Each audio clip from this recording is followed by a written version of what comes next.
इस क्लास में हम डिस्कस करेंगे जो यूपी कॉलेज में आए हुए प्रीवियस क्वेश्चन है उसके बारे में। Entomology is the study of, entomology किसकी स्टडी है? तो वो है इंसेक्ट की स्टडी। कीट विज्ञान में किसकी स्टडी की जाती है, किसका अध्ययन किया जाता है? तो कीटों का। अगला क्वेश्चन देखते हैं। फंक्शंस ऑफ राइबोसोम्स, राइबोसोम का काम क्या है? राइबोसोम का मुख्य कार्य क्या है? तो प्रोटीन सिंथेसिस करना, प्रोटीन का संश्लेषण करना उसका मेन काम है। Biological process, biological process of removal of excess water from the aerial part of plant is called. Excess water का रिमूवल, एक्सेस वाटर का removal from the aerial part, aerial part से excess water निकलना, plant के aerial part से excess water का निकलना क्या कहलाता है? तो इसको क्या बोलते हैं हम लोग? ट्रांसपीरेशन। ये एक बायोलॉजिकल प्रोसेस होता है। Oxygen release in photosynthesis comes from, photosynthesis में जो ऑक्सीजन रिलीज होता है वो कहाँ से मिलता है? तो वो मिलता है वाटर से। Which is responsible for guttation, guttation के लिए क्या रिस्पॉन्सिबल है? तो गटेशन के लिए रिस्पॉन्सिबल है रूट प्रेशर। रूट प्रेशर के कारण क्या होता है? वाटर लॉसेस होती हैं। Who is known as father of genetics, genetics के फादर कौन है? तो Mendel. Double helix structure of DNA, double helix structure of DNA was given by, किसके द्वारा दिया गया था डबल हेलिक्स स्ट्रक्चर? तो वो दिया गया था वॉटसन एंड क्रिक के द्वारा। कस्क्यूटा इज अ, कस्क्यूटा क्या है? तो कस्क्यूटा एक टोटल या कंप्लीट स्टेम पैरासाइट है। क्या है? कंप्लीट स्टेम पैरासाइट या total stem parasite. Number of amino acid involve in synthesis of protein, protein के सिंथेसिस में, प्रोटीन के सिंथेसिस में एमिनो एसिड्स की संख्या कितनी होती है जो इन्वॉल्व होते हैं? तो वो होते हैं 20। The nitrogenous base which is not present in DNA, nitrogenous base जो होते हैं वो डीएनए कौन से प्रेजेंट नहीं होते हैं? कौन से डीएनए में जो नाइट्रोजनस बेस होते हैं वो प्रेजेंट नहीं होते हैं? तो वो है यूरेसिल। कौन कौन से प्रेजेंट होते हैं? तो ये है एडिनिन, थाइमीन और cytosine. Onion is a modified form of, इसका क्या आंसर होगा? तो stem. Onion is a modified form of stem.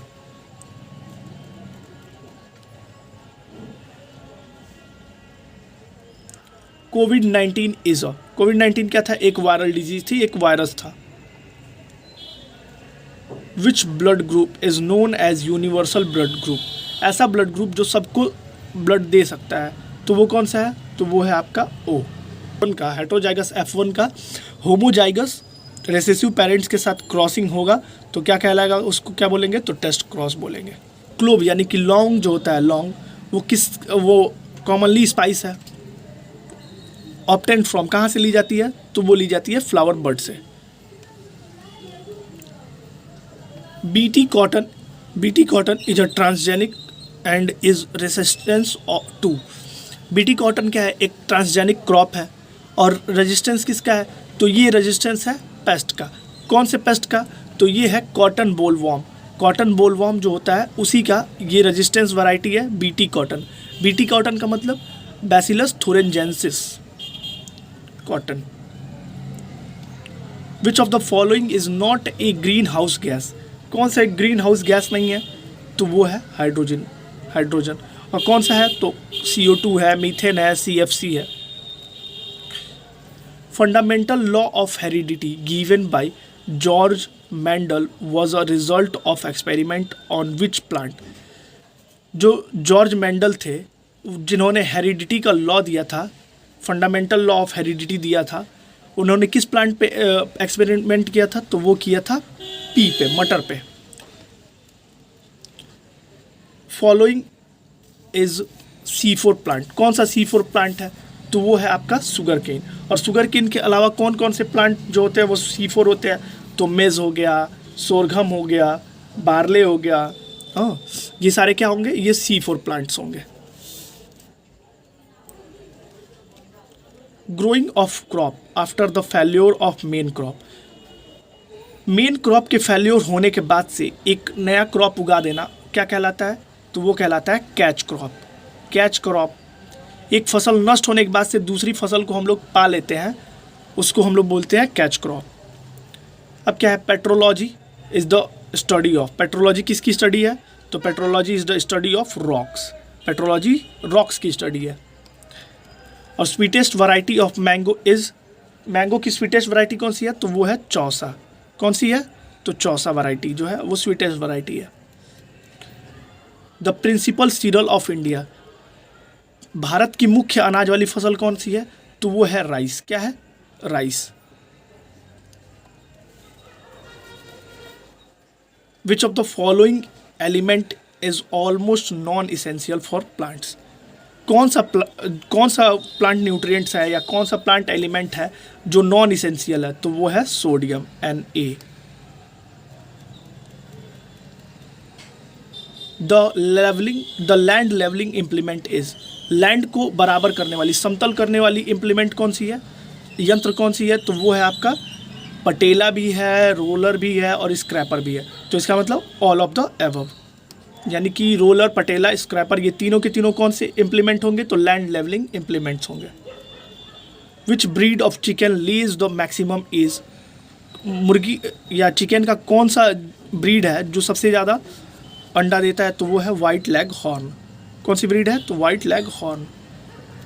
Gestation period of goat, goat का गैस्टेशन पीरियड क्या होता है, तो वो होता है आपका 148 टू 152 डेज। क्या होता है, 148 टू 152 डेज। गैस्टेशन पीरियड मतलब बकरी का गर्भकाल। Total geographical area of India, India का टोटल जियोग्राफिकल एरिया कितना है, तो वो है 328.85 million hectare. Who decides the MSP, who decides the minimum support price, यानी कि MSP for agricultural crop in India, India में एग्रीकल्चरल क्रॉप के लिए MSP तय की जाती है।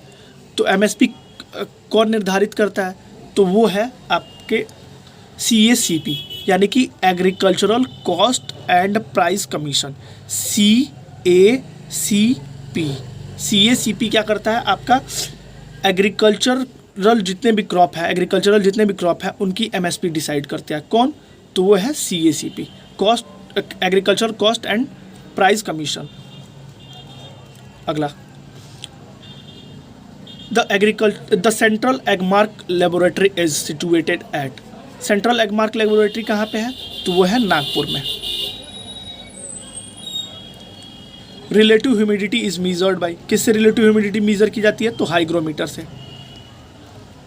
Kashi Nandini is a variety, Kashi Nandini किसकी वैरायटी है, तो वो मटर की वैरायटी है, पी की वैरायटी है। The weight of 100 seeds of a crop is known as, एक फसल के 100 बीजों को भार को क्या बोलते हैं, मतलब एक क्रॉप के 100 बीजों को भार को क्या बोलते हैं, तो वो बोलते हैं सीड इंडेक्स। सीड इंडेक्स और टेस्ट वेट के बारे में मैंने अपने यूट्यूब चैनल पे एक वीडियो डाल रखा है, अगर आपको इसके बारे में ना पता हो तो फिर आप वीडियो देख सकते हैं। Locust warning organisation, locust warning organisation कहाँ पे है, तो ये है जोधपुर, राजस्थान में। The relative proportion of sand, silt and clay is termed as, sand, silt और क्ले के रिलेटिव प्रोपोर्शन को क्या कहा जाता है, तो उसको बोला जाता है soil texture. The average land holding of a marginal farmers, average land holding India में मार्जिनल फार्मर्स की कितनी कंसीडर की जाती है, तो वो की जाती है आधा से 1 हेक्टेयर, मतलब 0.5 टू 1 हेक्टेयर। तो यहाँ पे क्या आंसर सही होगा, तो लेस देन 1 हेक्टेयर, क्योंकि आधा से 1 हेक्टेयर कंसीडर की जाती है और यहाँ पे है less than 1 hectare.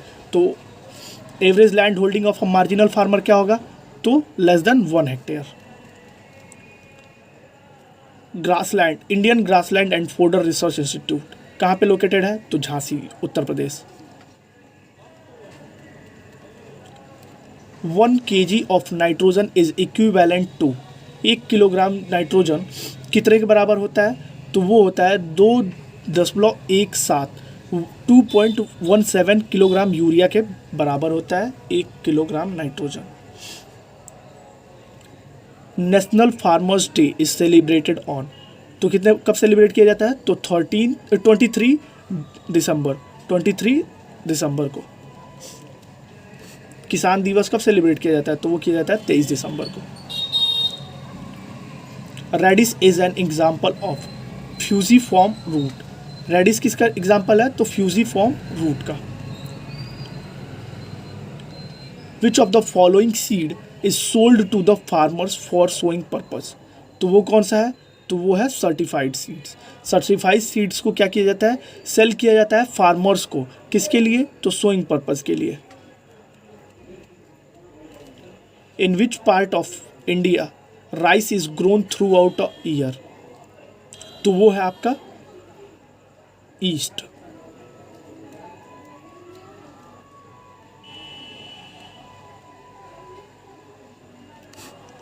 Animal drawn mould board, animal drawn mould board plough is also called. क्या कहा जाता है? तो इसको कहा जाता है देसी हल, देसी प्लो, देसी प्लो। जो बैलों द्वारा खींचा जाता है, एनिमल ड्रॉन मोल्ड बोर्ड प्लो, यानी कि जो बैलों द्वारा खींचा जाता है प्लो, उसको क्या बोलते हैं? उसको बोलते हैं हम लोग देसी हल, desi plough.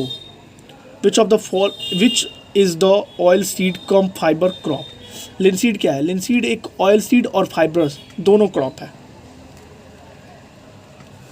Which of the following is responsible for ripening of fruit. Fruit को पकाने के लिए कौन सा रिस्पॉन्सिबल होता है हार्मोन? तो वो है इथाइलिन, इथिलीन या इथाइलिन बोल लीजिए। Bordeaux mixture is a, Bordeaux mixture क्या है? तो Bordeaux is a fungicide mixture है।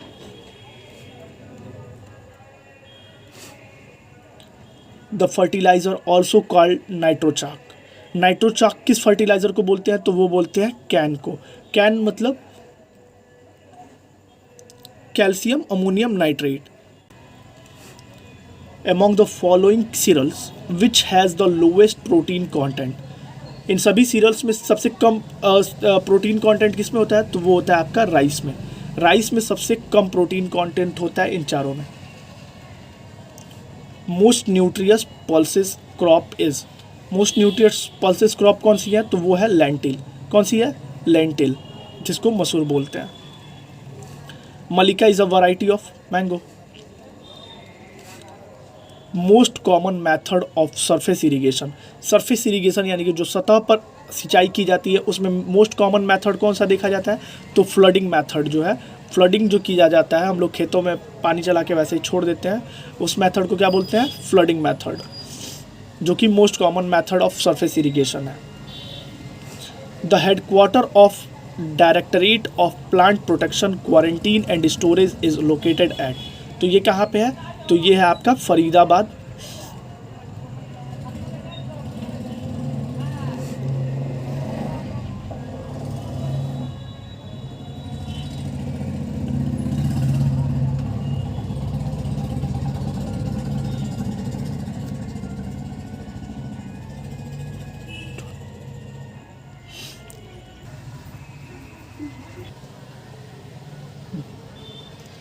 Growing a single crop year after year on the same land is known as।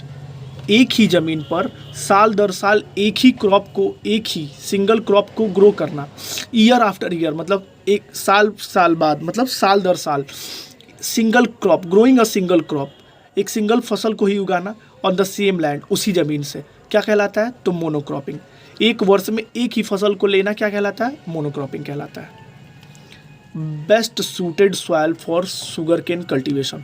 Sugar cane cultivation के लिए best suited soil कौन सी है? तो clay loam, clay loam soil जो है वो शुगर केन कल्टीवेशन के लिए बेस्ट सूटेड सॉइल है। Vermicompost is excreta of. Vermicompost किसका एक्सक्रीटा है? तो अर्थवॉर्म का, अर्थवॉर्म का यानी कि केचुआ का एक्सक्रीटा क्या है? तो वर्मी कंपोस्ट है। Barley is a good source of. Barley किसका गुड सोर्स है? तो वो है प्रोटीन का। इसमें कितना परसेंट प्रोटीन पाया जाता है? तो almost 10%। Middle layer of fruit wall is also called, middle layer of fruit wall is called mesocarp.